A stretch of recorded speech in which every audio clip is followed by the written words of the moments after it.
așteptăm, cred că 2 săptămâni.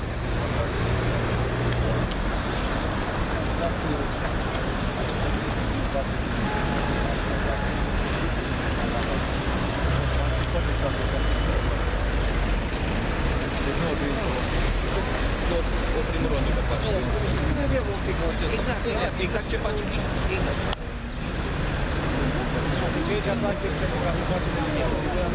încercăm să...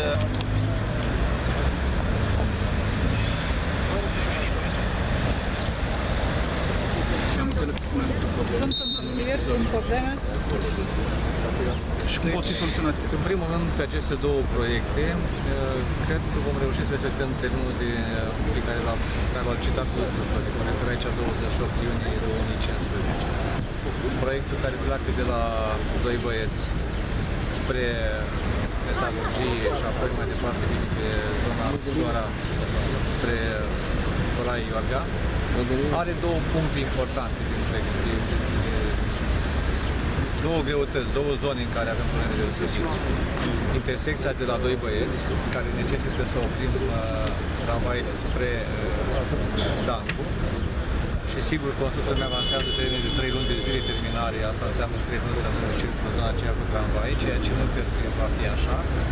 Este mers ca să finalizăm acordul cam într-o lună și jumătate și sigur să putem face transportul cu producțiile spre Dancu.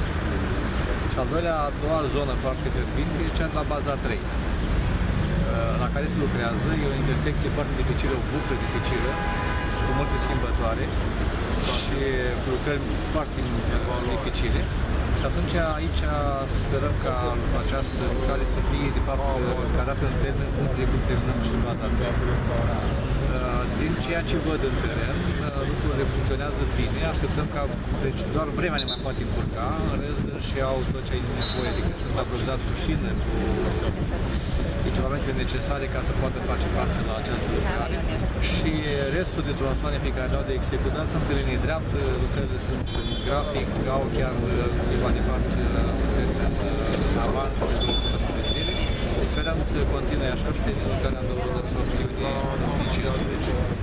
Lucrarea pe care o avem noi acum în Dacia despre Nicolina, sigur că e dificil în continuare pentru că avem de consolidat podul. Să mergem să vedem și aceste lucrări de consolidare a podului la Nicolina, dar dificultatea va fi iarăși în podul roș, pentru că va trebui să tratăm foarte atent această intersecție și nu neapărat zona care vine despre Nicolina spre podul roș, ci zona despre Tuțora spre podul roș.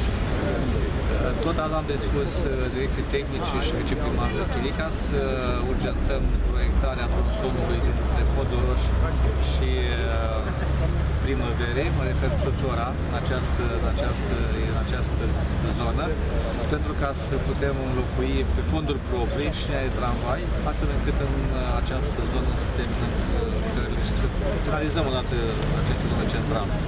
De asemenea, am dispus ca să finalizăm și documentația pentru Totodată Vladimirescu, din calea Chișinăului spre campul universitar, dar acolo vom fi, să spunem, lucrările astea vor fi îngreunate întâi și întâi de cei de la Apa Vital, pentru că trebuie să-și analizeze foarte bine corectorul, dacă nu trebuie să intervin la corector, iar dacă va trebui să intervin la corectorul care din Rosete și descarcă pe tot Vladimirescu, e un corector imens, atunci nu vom putea să atacăm lucrările de tramvai, pentru că riscurile sunt foarte mari de prăbușire, dacă colectorul nu rezistă. Așteptăm să facă expertiza cei de la Apa Vital și după ce ne vor da o soluție finală legată de colector, vom putea și noi să stabilim termenul în care vom începe lucrările de modernizare de tramvai din Chișinău spre Preconizați că vor fi finalizate lucrările de la